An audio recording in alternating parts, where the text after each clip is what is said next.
Even when you feel low, you can still go. Even when you feel slow, you can still go. Even when there's no hope, you can still go. I never answer to no, man, I still go. Go, go, go, go, go, go, go, go, go, go, Yo, what's going on, ladies and gentlemen, boys and girls, children of all ages? It's your hostess with the mostest. It's PKR, Pastor Keenan Riley, and we are back with another episode of People Suck, Love 'Em Anyways.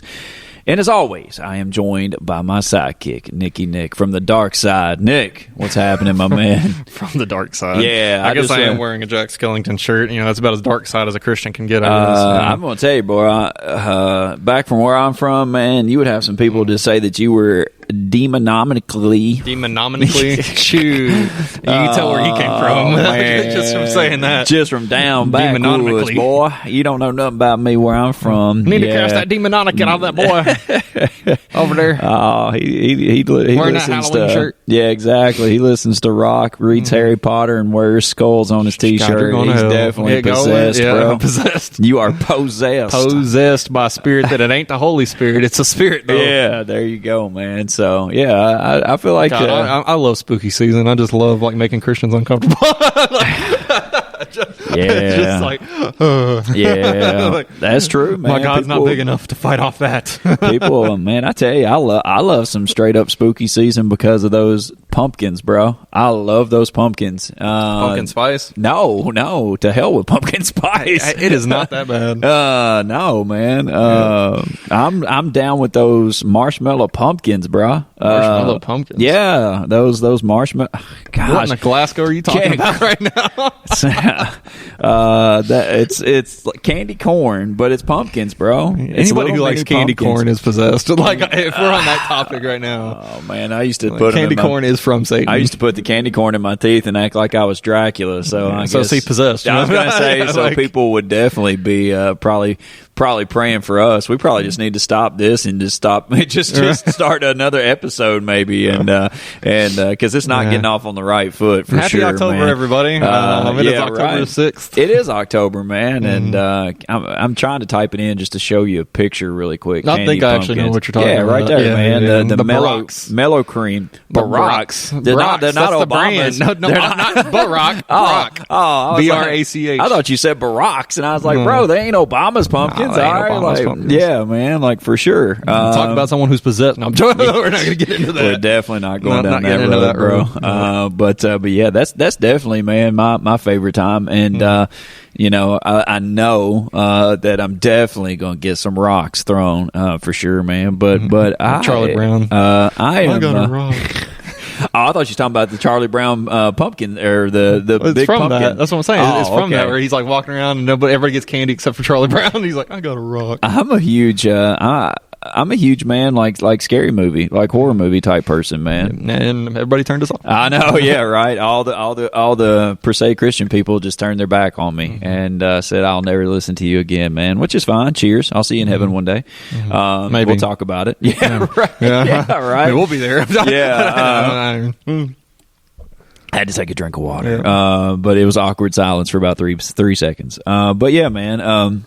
I've never been a huge fan of dressing up. I've never been fourth grade. True story. I always thought I was too cool to dress up, and maybe that's the case now. Okay, Jim Halpert. Sure. I know. I never thought I just didn't want to, man. And so in fourth grade, I walked the line. They made each class like meet in the gym. We all met in the gym, but they made each class stand up and parade around the gym in their outfits to kind of show their outfits off. And my fourth grade year, I'll never forget it. I walked around in just regular street clothes. And it wasn't the fact that my parents didn't have money or like nothing like that. Like we weren't like, you know, I mean, we weren't like big balling, but we weren't like poor, you know. What are you dressed as, Keenan? Yeah. Oh, drug addict. My future. You're my future. Hopeless. But one day I'll preach in this. It's okay, Keenan. You know, we can't all be what we want to be. This is true. So in fifth grade, to not have the same reaction as fourth grade, my teacher actually took toilet paper and wrapped me in in toilet paper, and they called me a mummy. Hey, I mean, you gotta do what you gotta do. It is, man. And I don't know if that was more for her, so she would have her whole class dressed up, so she didn't look like a bad teacher, maybe. But nonetheless, she didn't want CPS called. Yeah, right. So, this kid can't afford a Halloween costume. And it wasn't because I was super spiritual or nothing like that. People, I was 5th grade. Okay, I had more of a. He was more spiritual back then than he is now. You know? Yeah, this is true. Probably. I ain't participating in that evil demonic activity. That's right. And so yeah, but I wrapped up in some toilet paper, man, and they called me a mummy. But I was always the kid who I enjoyed more like staying home handing out candy. I really did. Like I enjoyed handing out candy and watching kids like just be excited. It's a different kind of fun. It is, man. I enjoy both. And honestly, like it's way different. I grew up in the country, like in the backwoods country, and so like you knew everybody that came to your door. And it was always, and I don't want to open up the seed of global warming and all of that good stuff, but it was always so cold, bro. Like it was always so cold on Halloween. I'll never forget it. Like the kids would show up. You wear like long johns under your costume. I remember those days. Yes, dude, long johns under the costumes and jackets, and it's like you have this whole like. Right. I'm dressed as a Power Ranger. You can't tell because I've got a puffer jacket on. Exactly. Like you had on the Power Ranger. Like all you had was the Power Ranger suit. That's what you had. The helmet, the gloves, the shoes, like all that. No, absolutely not. You had on thermals underneath. You had on a jacket over the top of it, and you just hope somebody felt pity on you and gave you some candy. Trick or treat. What are you, cold? Yeah, exactly. Okay. But I loved it, man. I loved watching the kids come by. I loved the whole porch light thing. If the porch light's on, man, stop by. And what's annoying is how that's changed because like I'll be taking my daughter out trick or treating, bro. Porch lights are on and ain't nobody home. I'm about to get on one because I tell you what else has changed is the candy. The candy has changed, bro, and not for the better. I will always go down fighting that the early 90s double bubble gum. I'm talking early 90s. I'm talking like 91, 92-ish. There was a flavor. Pre-Nick. There was a flavor of double bubble gum that literally would rock this earth, man. It was amazing. And it only came out around Halloween. And I loved it. Like my cheeks would look like chipmunks. I would put so many pieces in my mouth.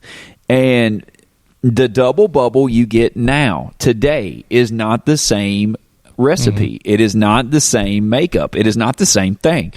And I feel robbed of my childhood almost. We're tackling the real issues on People Suck Love Them Anyway this week. Or the Christian podcast where we talk about Halloween candy and get everybody all up in arms about it. But, dude, for real, like that, it changed, man. And but I don't know if you remember this or not, man, but like people used to give out like some hella good candy, man, back in the day. And now it's like I don't know. Like I look at it now and I'm like, I'm like a bag of pretzels.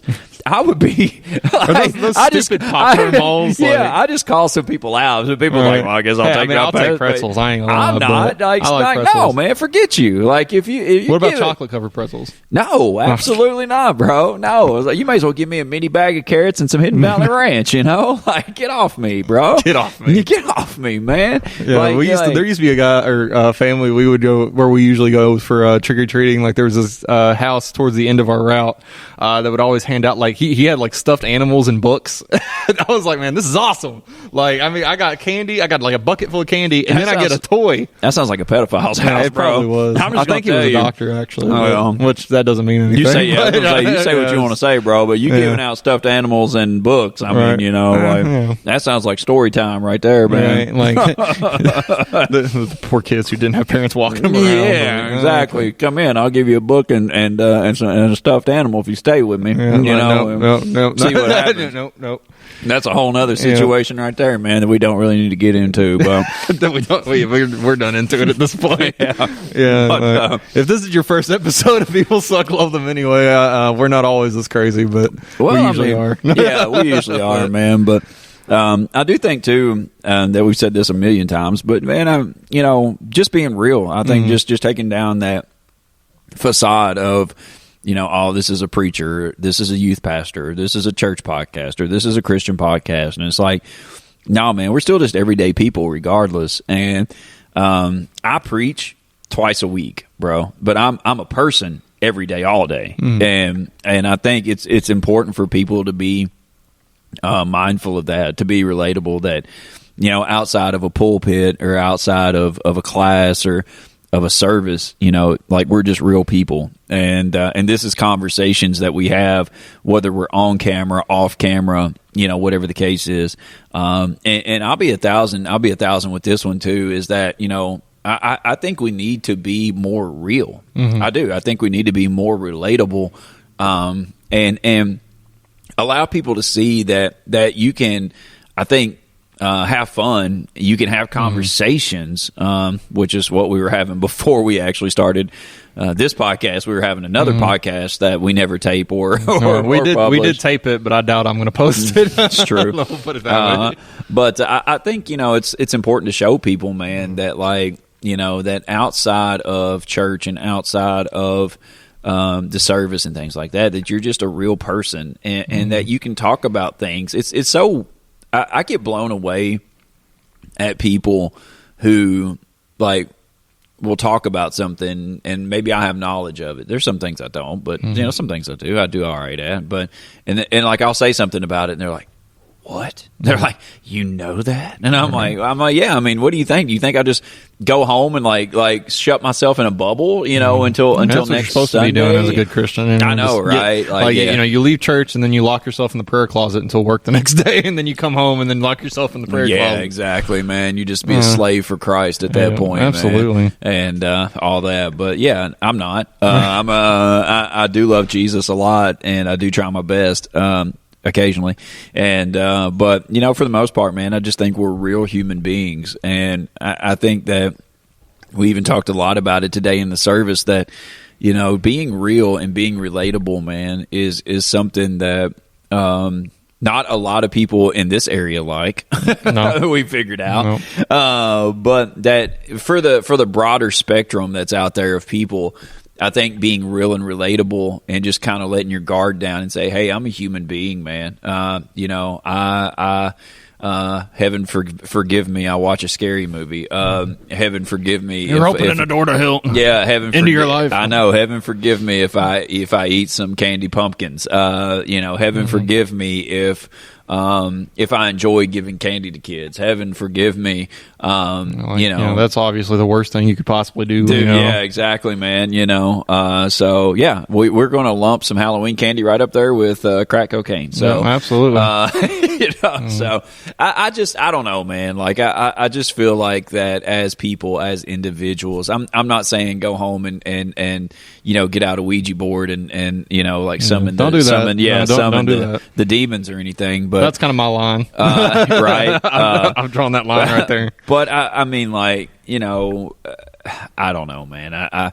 It's kind of crazy. Like, we do the same thing that the world does, but we call it a festival. You know what I mean? Oh yeah. Don't get me on that tirade. I know. Like, but we don't have trick or treat. We have a fall festival. Yeah, and there's bobbing for apples. You can wear costumes. Yeah. There's nothing too demonic. And we call it trunk or treat instead of trick or treat. Okay. Trick So we gather up everything, and it's like, so we're basically masking what the world does, and we're trying to use it for Jesus. Right.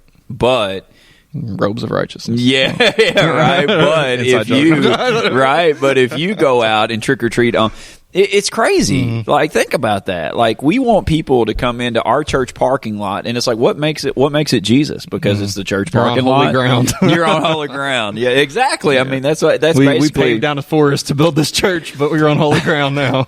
That's basically our thought process. I mean, that is no joke. Like, it's like, you're in our parking lot. No demon can cross our parking lot. We put a line of salt down around the parking lot. Nothing can enter here. True statement. I'll rub a fry in and eat it, bro. I don't even care, you know. That salt's been on the ground. Yeah, you're definitely not that faithful yet, for sure. But you know, it's like we have that mentality. It's like if we do it at church, it's holy, and it's like, no, man, it's really not. It's like, just because you repackage it doesn't make it Jesus-y. It doesn't like that Reese cup you gonna get at church is not gonna be any different than that Reese cup you get on the front porch of somebody's house, bro. And I mean, like I said, I grew up in a community where I knew my neighbors. Yeah, and I knew my neighbors, and you know, they some good people, bro. They really were. Like, they were some good people, and and you know, it's like there was nothing demonic about it, bro. It was literally, and I'm not saying that there's not demonic stuff out there. I mean, it's just like any other tool, you know. I think you can use it for the right reasons or the wrong reasons. What, Halloween? Yeah. Oh yeah. Well, yeah. I mean, if we're gonna get on a tyrant, bro, let's talk about Christmas. I mean, like, you know, and hey, Christmas, my favorite time of the year. I love it. I love everything about it. I love all the Christmas movies. I'll watch Home Alone 1 and 2. From 3 on, trash. Don't ever watch it. If you I like 3. No, I didn't like the other ones. Trash, but I did bro. Like 3. No, 1 and 2, epic. 3 has Scarlett Johansson in it. Yeah, 1 and 2 is epic. So I mean, you know, things like that. Christmas Vacation, man. Like all the Christmas movies, I'll watch them 1,000 times over. Christmas Story, I used to not be a huge fan. Got saved, love it now. Okay, Got saved. Yeah. That's what it takes to be a Christmas Story fan. Got saved, love it now, bro. Fudge. Yeah, exactly. Yeah, lick the pole and see what happens. Yeah, man, love that whole situation. But you know, it's supposed to be about Jesus, quote unquote. It's supposed to be about, you know, the birth of a savior, quote unquote, and it's not. It's literally not. We take one day for a few moments and we make it about Jesus, and the rest of the time it is commercialized. I will fight you for a Care Bear. People will DDT you in a Walmart parking lot over a toy. For the people who don't know what DDT is, that is a wrestling move. You got to tune into Monday Night Raw. Monday Night Raw. Yeah, don't do that. Yeah, absolutely do that. I don't care what this man says. 8 Eastern on Monday nights. You can find me there, bro. I'm cheering.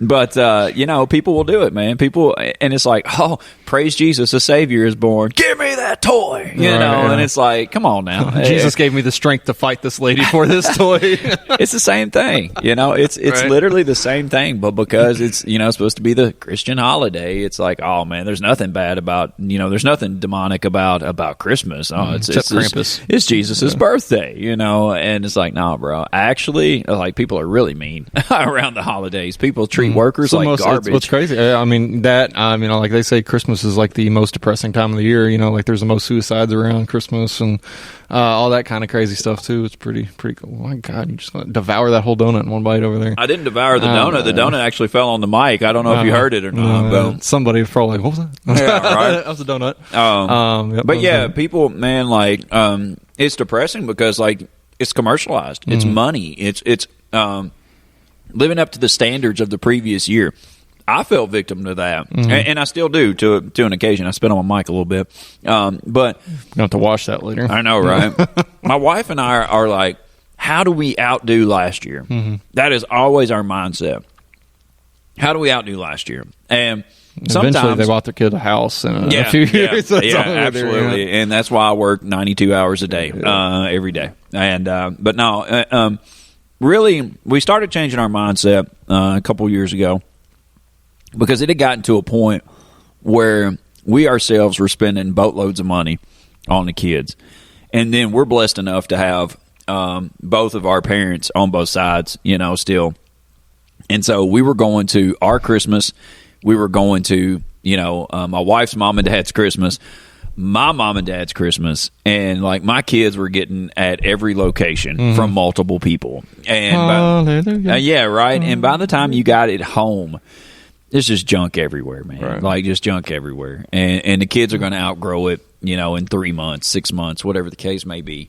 And, you know, it's like, but as the stress of a parent, you sit there and you go, well, I want my, you know, and this is my mindset. Like, I don't want my kid to go to school and they go, or go to church or go somewhere and be like, what'd you get for Christmas? Well, I got this. And they're like, that's all you got, you know? Right. That's pretty hurtful. I like that. It's like a gut punch, I think, as a parent. It really is, bro. Like, it really is. Like if your kid comes home and they're like, yeah, they made fun of me today, you know, over what I got for Christmas, you know? And it's like, man, like, you know. I mean, because, you know, I remember being, you know, like going to school, like, what'd you get for Christmas? Or, you know, like, what'd you get? Even my birthday, you know, what'd you get for your birthday? You know, yeah, like, bro. And it's like, you know, as you get older, I think you get more mindful of it. But as a kid, you're still pure at heart, man. And so, like, you're excited, you know, but it still may not compare to what little Johnny or little Susie got. And, you know, and they're like, oh, is that all you got? Well, look at this. And I think it's just that rat race of never wanting your kid to experience that. So then, you know, you have the money issue, and then you have, you know, I mean, we talk about, divorce rate being rampant. We talk about, like, so you got split families on Christmas, and you got, stuff That's like the that. way to live. I'm honest with you.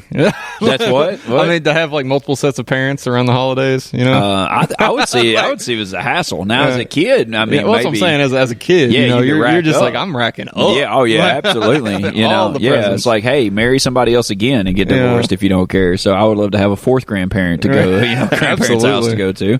But yeah, I mean, as an adult, I could definitely see the depression, the anxiety, things like that. But like we don't talk about that though. We talk about Halloween. We talk about the orange and black, the spookiness, and all the things come out at night to play, and all of that good stuff. And it's like, bro, there's so much going on at Christmas time that we've allowed to creep in and commercialize and things like that. Like there is as much spiritual warfare going on Christmas as what there is Halloween. Like, what are we talking about? Yeah, I mean, that's what like I just said, with, the suicide rates and stuff like that being so high. I mean, we just got out of September, Suicide Awareness Month, and we were talking about how in the holidays, December is for a lot of people the saddest time of the year, whether they feel lonely, depressed, they can't live up to standards, they can't live up to this, they can't provide enough, they can't do that, whatever it may be. There's a lot of different reasons as why, someone feels that way. There's, I like to believe that, this, suicidality, depression, anxiety, a lot of that comes in spiritual battles, and we don't talk about, how many people that, Satan takes from us using things like that, during that time of the year, and it is important, I think. And, we talk a lot, about, Halloween, there's not too many, I mean, this is going to sound extremely morbid, but there's probably less people that kill themselves on Halloween than Christmas.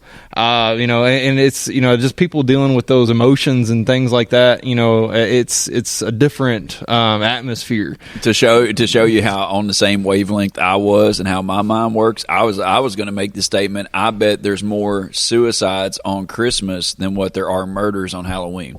I mean, you're probably not wrong, or sacrifices on Halloween. Either way you want to go with it, but that's where my mindset was going, and I mean, I think that's true. I'm not going to stand and say like, hey, that's true, but I think if you were to facts, I was going to say, I think if you were to put numbers together and look at, and we're so scared of Halloween, but we should be more scared of. Yeah, well, I think we're scared of Halloween because that's what we've been taught. We've been taught, hey, stay away. Dark, bad, stay away. Dark, bad, stay away. Type situation, and and then it's like, oh, but embrace Christmas, good. Jesus, good, and embrace it, and. But then you look at the other side of it, and you look at the hustle bustle, the spending, the going, the running, the doing, the stress, all of this good stuff, and it's like, man, it's like I feel like people are battling more spiritually at Christmas time than what they are 100%. Halloween. Like, oh my goodness, don't you?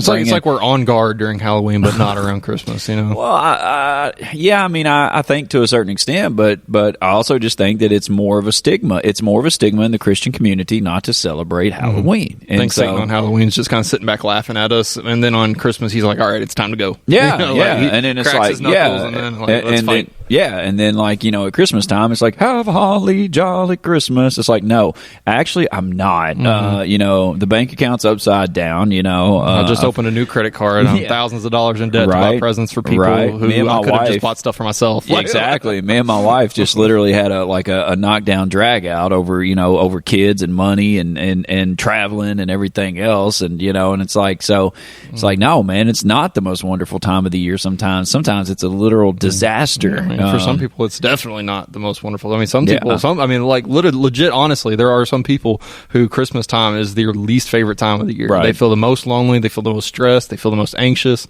I mean, it's true. I really do. I've heard that before from people. Yeah, man, it's so, I mean, like, whenever you look at it, like, I know we got Halloween and stuff coming up, but it's like, I don't know. I think we have to break the stigma. I think we have to kind of step into it and just, be like, hey, man, look, like just because we we repurpose something doesn't make it any more or any less of what it actually is. Just makes us feel better. It does, and that's like I want to slap somebody, like like not you personally now, but might as well. But I do like it's like, are we that naive? Like, are we that naive? Is that what we think, that we can take something and go, oh, Hallows Eve, like even saying it sounds spooky, I mean, especially when you say it in that voice. I know, right? Yeah, like I want the Legend of Sleepy Hollow just to come riding through right now, but Headless like, Horseman. Yeah, man, but I don't know, like. And I don't want to compare, like, I think we get in trouble sometimes of trying to filter everything through the life we had. I don't think that's safe sometimes, but, like, I do, on the other flip side of that, like, I think to myself, like, I grew up watching stuff, like, I grew up, like, The Legend of Sleepy Hollow. I knew about The Legend of Sleepy Hollow. Talk to me about some Ichabod Crane. Like, I'll talk to you, I knew stuff like that, I watched stuff like that. Was I out in the woods killing cats afterwards, I mean, if I could get my hands on one, but like, I was like, that was a bad example. I know, right? Yeah, like cats are from the third level of hell. So was I out in the woods killing a dog after that? No, absolutely not. And so, I think honestly, man, it's like a lot of it is a big proponent of what you entertain. Or what you struggle with, even. And what you struggle with. I feel that too, but like, now. I know we made the joke about wrestling earlier. So, like, as a kid, nobody tells you, it's kind of like Santa Claus, nobody tells you that wrestling is fake. Or that Santa Claus is fake, right? Not today, But until somebody like breaks the news to you, like, hey, they're not really, doing and then you watch it next week and you see somebody's hand not hit somebody's face, and then they still fall over, and you're like, wait a minute, wait a minute, man, and so with that, like, it's kind of like people telling you, it's like it's not real, and then you're like, oh, wait a minute. It's like, oh, goodness gracious. But for so long, I thought it was real. And I'm not saying that demons are not real, or that principalities of darkness aren't real, or that addiction is not real, or, the way that the enemy deceives is not real. I'm not saying that. But it's kind of like it's what you choose to buy in, to believe in, and to go deeper with. A lot of people in the world think that the Bible isn't real. You have atheists all over the world that try to disprove and discredit what the Bible says. They don't believe in it, so they've chosen to not believe. Now, us, on the other hand, we're like, yo, I believe the Bible. I believe what it says. I believe, so I choose to... maybe entertain is a poor choice of words, but like I choose to entertain what the Bible says because that's what I choose to believe, So it's like there's a difference between fact and fiction, fake and real, whatever the case is, and it's like you have to know the difference. And so if I sit down and I watch a movie, I was trying to think, man, Saw. Now we're really going to lose listeners. Oh, Jesus. Saw, man, was one of my favorite movies growing up. It's not one I put on repeat or anything. Let me say it was probably one of my favorite suspense thrillers. I feel like. I'll be honest with you. I've seen all 7. Well, the original 7. I was going to say there's more like 12 I've seen the original 7 about 4 times a piece. Really? Yeah. What was your favorite one out of all of them? Probably the first. Yeah. They definitely. It's kind of like Fast and Furious. It's like same way. Yeah, same feeling, they bro. were good, Same but they feeling. died off, and at this point, you're like, I'm already in. I might as well finish it. Fast and the Furious lost me whenever they're driving through like towers and or like huge buildings, taking a hyper like in Hypersport. Yeah, and they like drive through like skyscrapers into another skyscraper, and then out of that into a plane or something. I'm like, at this point, they're fixing to just like get on a like a rocket. Right. And they did actually. They took a Pontiac Fiero into space in one of the later ones. See, that's stupid. But I've come to look at the Fast and Furious movies like I'm watching like Godzilla versus Kong. Like it's not realistic, but it's a good popcorn movie. It's entertainment. It's kind of crazy fun.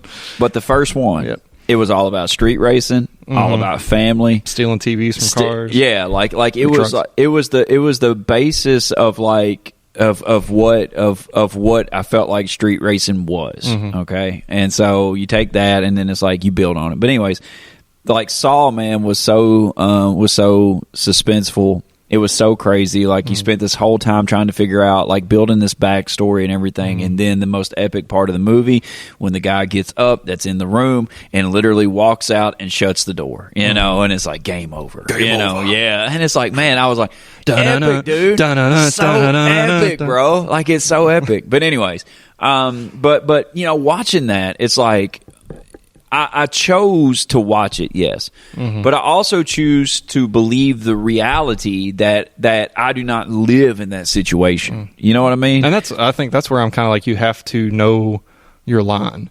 Yeah, 1,000%. Like, I mean, because anything, you know, as we were saying, you know, anything can be used for the wrong reason, or anything can become obsessive, you know, or you become obsessive with anything.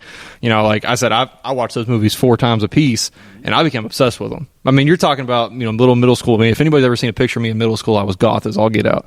You was. I was, you know, long hair, tap out shirts, bracelets up and down my arms, all this kind of crazy stuff. Isn't tap out like a workout thing, though? It was a UFC thing, but like a lot of those like angsty gangster, I'm white, but I'm white trash type people. You were never a tap out dude. Come on. I wore it. No, I'm not saying I was a tap out person, but I wore it. I'll let you go I with wanted that. to look that way anyway. But you know, I mean, because you can take things too far is really what I want to go with. Because I'm like, you know, I became obsessed with those movies, you know, and like, I'll be honest with you, you know, this is my pre-save Nick, like, you know, designing traps and thinking about things all day long, you know, it can become an obsession. It can really, you know, tear into your life, and it can really, you know, pull you design in traps. I did.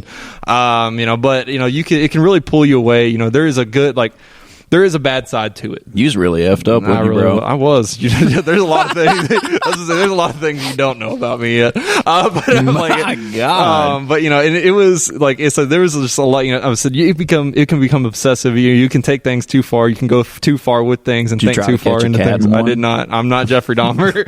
Like I had enough Jesus in me back then not to do that. Do you want to try to catch a cat? I mean, that's more of your speed right there, trying to kill a cat with a freaking rip its rib cage apart. But I hate them, man. But yeah, Go ahead. but no, I think you can, and that's where like I really, because you know, these evil spirits, these principalities, they're real, they exist, and the Bible warns us not to mess with them. The Bible warns us not to entertain them, you know, and I mean, that's where, you know, you really have to be, you know, you have to make sure that you know where you're at spiritually, you know, you have to really make sure that you know that you're not watching this to do it, you know, you don't want to get engrossed in it, and you're, you know, obsessed with it, and you don't want to allow it to change you, you know, and I think that's, you know, really one of the biggest things, you know, there's a difference between handing, you know, candy out to kids in costumes and meeting people and talking to people and making kids laugh and talk to them and see smiling faces. There's a difference between that and designing your own salt traps. Like there's a difference between those two things, you know, and you know, that's where it's just, you know, it's important to know your line, you know, like, you know, I don't believe I'm, you know, going to hell because, you know, I dress up or wear Jack Skellington shirts or, you know, watch scary movies or, you know, all these sorts of things, because I know, you know, who Jesus is. He's my Lord and Savior. You know, I spend my weeks, you know, worshiping and praying to him and all those sorts of things. You know, I'm not going to let a scary movie set me back, but there was a time when I did. You know, there was a time when you know, these scary movies, these things, you know, they did set me back. I became obsessive and things of that nature. But like, it's, you know, you have to be able to know where that line is, and you know, you have to be weary of treading that line too closely. You know, because these things can become real, you know, and especially when you're younger and impressionable and things of that nature, you know, my sister, she was obsessed with these horror movies and scary movies, you know, and, you know, it took a toll on her mental health every once in a while, you know, and she would go out and watch things that, you know, and she would have nightmares. My dad has this famous story, because he hates horror movies, but this famous story, you know, where, you know, she would watch all these scary movies, and so he took her out one night back behind our property on a 4-wheeler and turned the lights off in the pitch black dark, and, you know, he was so proud because he freaked her out so bad, like, because it was so dark and she was getting scared, and he's like, this is why you shouldn't watch horror movies. But you know, it's just like, you know, you have to be careful about, you know, you have to be guarded, you have to be protected. I get that, but you know, not allowing your kid to dress up and go trick-or-treating with their friends is a different level of that. Like, you know, it's kind of like, you know, you're becoming obsessive on the opposite side of it at that point. You know, and it's like, it's just one of those things where, you know, everybody draws their line in different places. You know, like I said, I'm not messing with a Ouija board. I'm not trying to summon spirits. I'm not trying to talk to spirits. You know, I ain't doing that because I know that stuff is real. You know, I don't want to open the door of that stuff into my life. I have enough problems as it is. Like I don't want any more problems. I get that. But you know, and that's where it's part, you know, being guarded, and you know, I mean, you have to be careful, you know, and it's, you know, I think it's also another, you know, part of, all of this is just being guarded, but also, not allowing it to get in the way of good. Yeah. I love, we go out here trunk or treat, around the square. I love seeing the kids in their costumes, talking about their costumes, seeing them laugh, seeing them talk, just not, it doesn't even have to be a matter of, hey, because we used to hand out cards, like come to fruition. We didn't see anything come to fruition from doing that, but what I really enjoy and love about doing it is just loving on kids. Yeah. These kids are coming out here, they're having a good time, they're excited to get candy, just giving them some candy, making them smile, talking to them, laughing with them. Well, it's so fun to me. Also too, you're taking an opportunity to give them something that they may not regularly get at the house too. You know what I'm saying? Whenever you look at it at the other side, the other flip side, it's like you have a lot of people that are hurting and struggling and broken right now, and watching their kids dress up and run around and get some candy, man, does everybody some good. They get to see their kids happy. They get to see their kids getting something that, maybe they won't come to mom and dad and be like, can we go get a Reese cup tonight? Honey, we're kind of struggling right now. We don't have a lot, we don't need that Reese cup tonight, But yet, this allows an opportunity for people to go out. God, have a we good live time. such cushy lives sometimes, man. What do you, over a Reese cup? Well, I mean, or it's what? just you saying that, it just hurts me because I've never been in the situation where I've hurt for candy. You know what I mean? And it's just to think. Consider yourself right, lucky, okay? Right. Because But no, I used to walk uphill both ways to go to school in the morning. Right, but I'm like, with no it's just shoes. so crazy though. Because we take some things so for granted. But I mean, there are families out there, that we see, that candy to them is like gold. Oh, yeah. It's I mean, going out to eat at McDonald's is like gold for them. It's like a field trip. It's like a vacation. Yeah, and it makes me sick when my kids are like, "Let's go to McDonald's." Yeah, right. We've been 3 times this week. Yeah, exactly, man. But I agree with you. I mean, it's literally, but that's why I think it's cool to put things into perspective like this, and to literally ask yourself, am I handing this out, or am I doing this? Am I entertaining darkness by doing this, or am I literally helping put a smile on somebody's face? Maybe I'm helping ease the burden of a family. Maybe you're stepping in the gap of maybe there's a need there, and you're serving that need, and it's I've never, in the times that we've been doing it out here in front of the church or down on the square or just at the house or whatever, I've never had somebody walk up to me and be like, damn you to hell for handing out candy, I've never had it. Every person that's ever came by and got candy has either said trick or treat, thank you, and I hear you asking them about costumes all the time. You do a really good job with the costumes, because I am so out of touch with stuff, man. And it makes me, because I know these kids are like, wow, this adult knows what I'm dressed as. I was gonna say, and people come up and Nick's like, hey, you're such and such and such and such, and I'm like, what is that? Is that a movie? Is that a TV show? Is that a book character? Is that, what is that? Is that somebody he drew up on a saw trap? Is that what is that exactly? Yeah. But so it's just a huge way to connect with people, man, and to meet people where they are. I think that's a huge takeaway, man.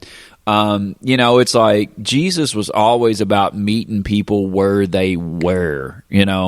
Whenever Jesus would go, it was so cool, man, because in the story of the Pool of Bethesda, this was an actual place where lame people resided. That's where they were. Okay, that's where they lived at.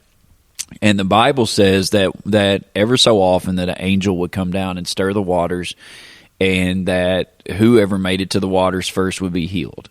And I got Jesus healed a person that day. Okay, I get it, but how many people I think about today, Nick, would have not even walked into that area because everybody that was there was lame. Everybody was there had an ailment. They had a situation. They had a sickness. They've been like that for forever.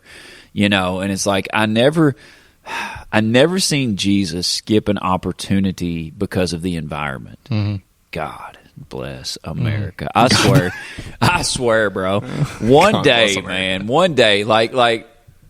I just sit sometimes and I think, and then I'll get back on my topic, but I sit sometimes and I think, I'm like, Lord,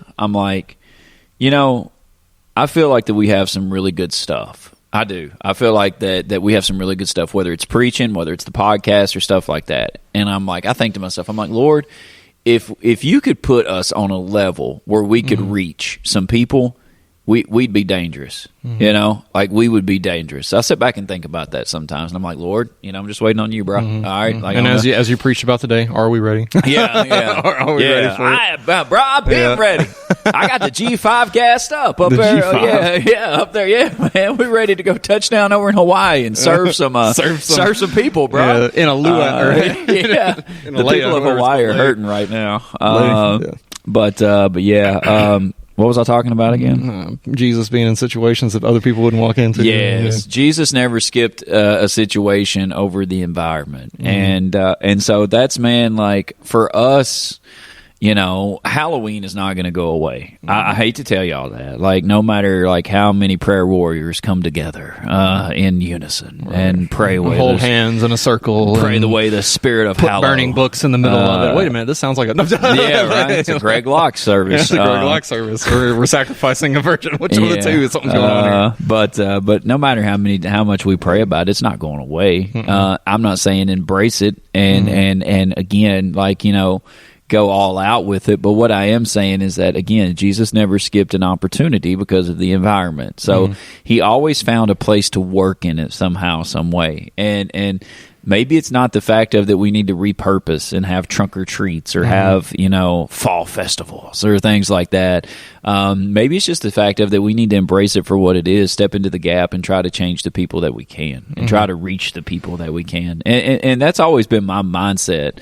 Is to take what we have, to take what I've been given, and to try to step into the gap and to connect with somebody. Exactly. I mean, we're supposed to. I mean, I think one of the main goals of being a Christian is to take our light into areas of darkness, into situations of darkness, and take our light and utilize it in places that other people wouldn't go, and most people would discount or shut off. What do you tell people though? That like, what do you tell the Christians that are like, oh, I'll never do anything with that holiday? What do you tell them?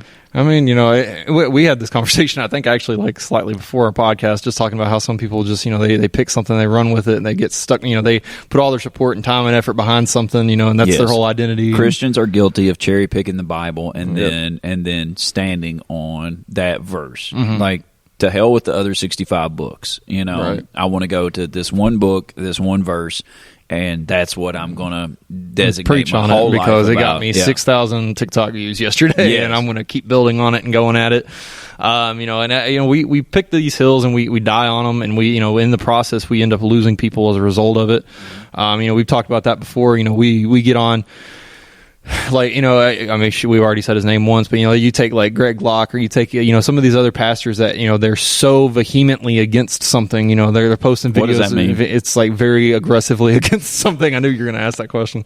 Vehemently? Vehemently. Yeah, that's a word. Okay. Yeah, you said you were reading your thesaurus. I told you were lying.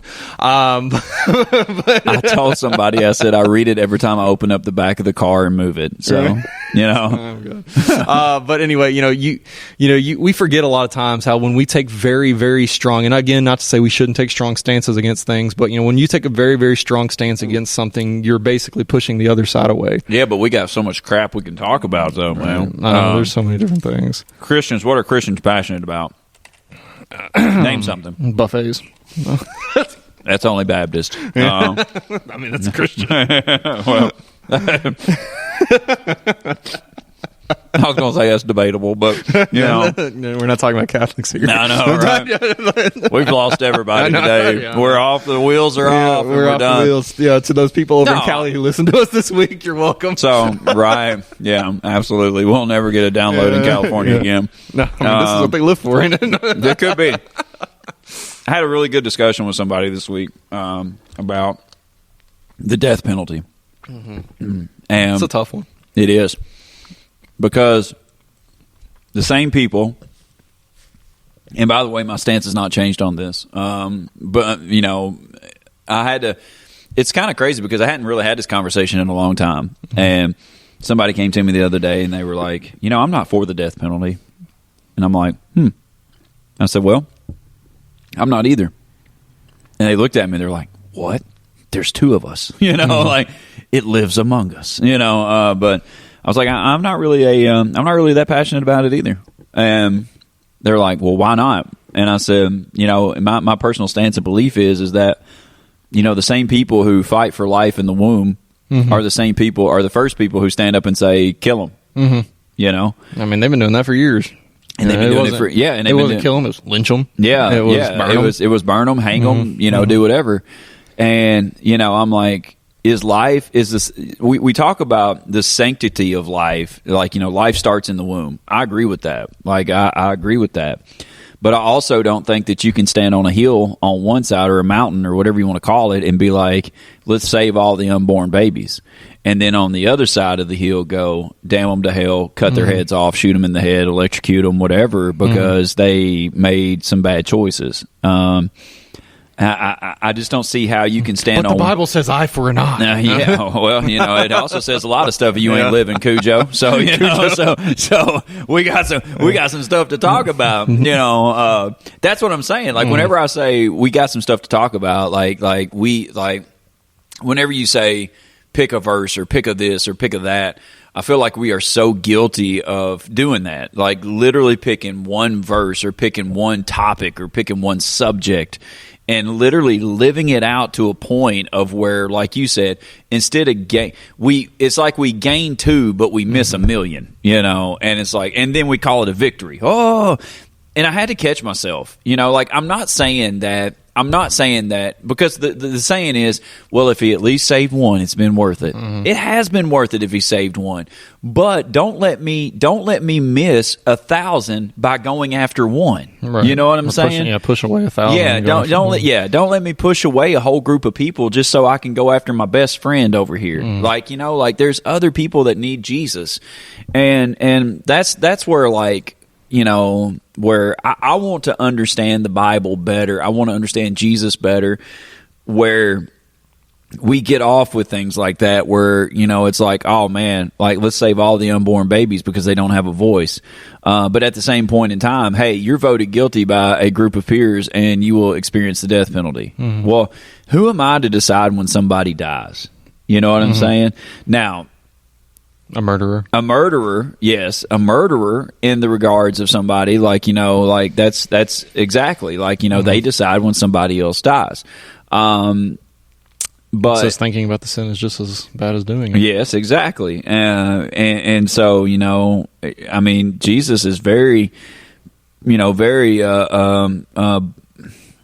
loud about saying things like, if you struggle with lust, it's better to cut your eyeball out. You know what I'm saying? Like, or if you struggle with sin, it's better to cut your hand off, or whatever the case is. And it's like, but we as Christians, we don't do that. We don't look at things like that. Like we think we're doing God's work by saving babies, but then we turn around and we're doing God's work by killing people. And it's like, bro, what? Like, what are we talking about at this moment in time?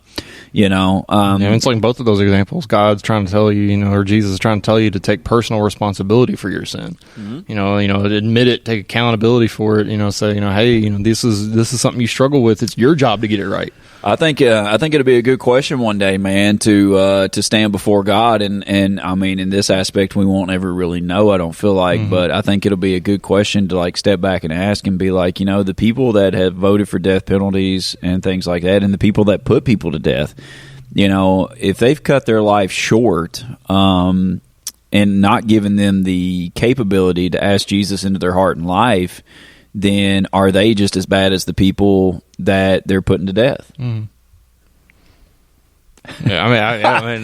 it's tough. I think I don't even know if it's tough. Like, that's where I'm just like, 'cause you're making decision regardless of how you're looking at it. You're making a decision about someone else's life. Yeah. If it says that God knew us from the womb, He knew us before we were created. Then God knew those babies that are aborted at 2 hours old. When you take that Plan B pill. You know, it's in that moment you're killing something that God created, that God could have used. But, you know, in the same hand, you know, if you kill somebody who's 32 years old, 52, 72 years old, and if you're cutting their life short, you're doing the same thing. God could have still used that person. True. You know, it may have been a little less likely, but I mean, God still could have used that person. You know, who am I to say that he couldn't have? Hey, if Dahmer got saved in prison, exactly. bro, anybody can. Yeah, you know? and I mean, and it's just, you know, that, I mean, it's kind of the thought process there, though. You know, is again, we pick something and we go after it full force without thinking of the consequence. We cherry pick verses and we say, I'm going to run with this without thinking, you know, and it's such a black and white, this or that mentality, you know, that we have, and you know, and that's why, you know, I think one thing that I feel like that God has kind of shown me is just how gray. You know, how, like, and I know this is, a lot of people are saying the gospel's black and white. You know, I get that. You know, what God says is what God says, but the world itself is very gray.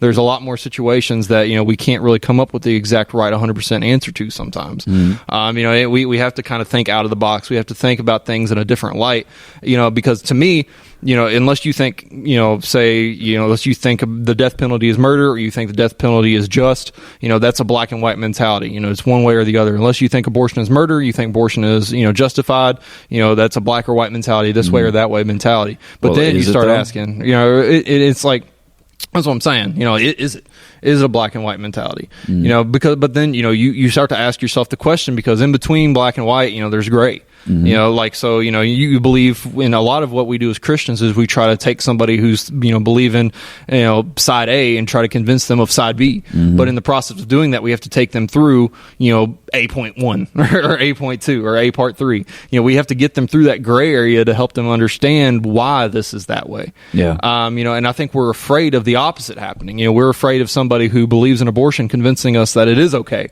or vice versa. You know, we're afraid of that, and so we're so forceful and so impactful about what we believe. And, you know, we hold to that ground without trying to, you know, logically explain it, logically explain our viewpoint, logically try to convey what we're talking about.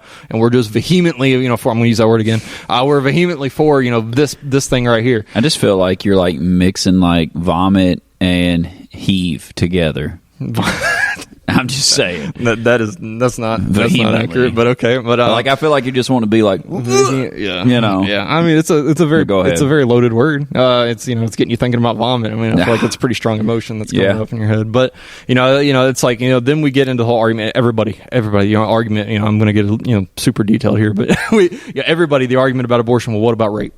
You know, what about incest? I was going to bring it up. Yeah. And it's just like, you know, you get into those lines. Well, you know, and you know, it gets tougher at that moment. Yeah. You know, it gets tougher because if you're going to say, yes, that baby should live, you know, morally, you're at a weird ground right there, because morally you're saying that, you know, it was okay, and you're telling you know, I'm going to get very detailed here. You know, you're telling a 12-year-old little girl that it was okay, you know, that this baby, God had a purpose for this baby. You know, God had a plan for your dad to molest you at 12 years old. Yeah, you know, that's tough, man. And that's when that's the kind of stuff that rocks people's faith and rocks people's world. You know, it was because that what I just said, 90% of the Christians aren't going to think about that. Oh yeah, You know, they're 1,000%. like, you know, it's black and white. This is how it is. This is what it is. You know, their life. You know, but and I said, then you're asking these very pointed, these very scary, you know, questions. Yeah. Well, then I mean, of course, God, we could get so far deep into this, and I know we're already like almost an hour, but but you know, you look at like the other side of it, where, you know, Christians will stand on a rock and be like, you know, yeah, God had a plan for that baby. She's 12 years old, blah blah blah. Like, you know, da da da, and you know, if she's not capable, then, you know, just put it up for adoption, and you know, and it's like, okay, we'll do that. Well, then why aren't more Christian people adopting kids then? Oof.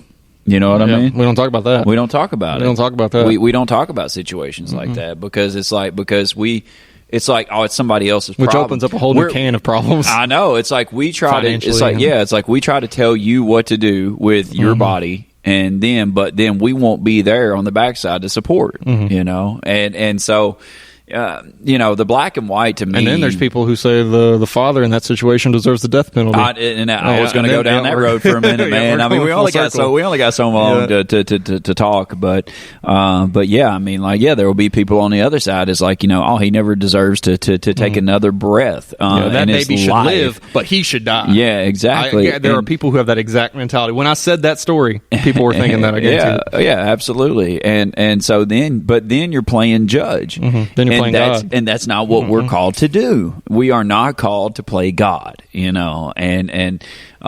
that's where we get into just huge implications that I feel like. And I mean, in all honesty, like, if you're on the outside of the United States, and we have international listeners, I'm very proud of that, very thankful for that.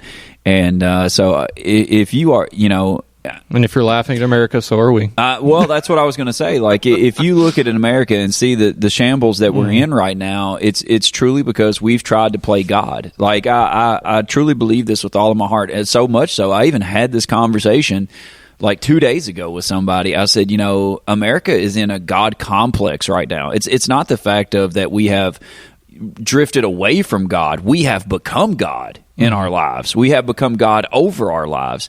And we we think that we have the answer for everything. It's like if we're producing new medicine, we're producing new this, and we're doing new that, and we've got new energy and new technology and new this and new that.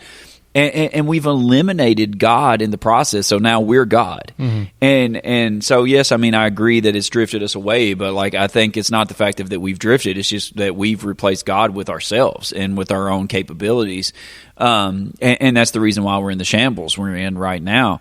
And so, we as people, as Christians, or as Jesus followers, whatever you want to say, we have to get back to a standard of not picking and choosing one verse, or and we have to get back to a standard of not, as I've said many a times, not performing God's job, but doing God's will. We have to get back to that standard of just of understanding that every single person has a different walk. Every single person has a different mentality. Every single person has a different background and a different story.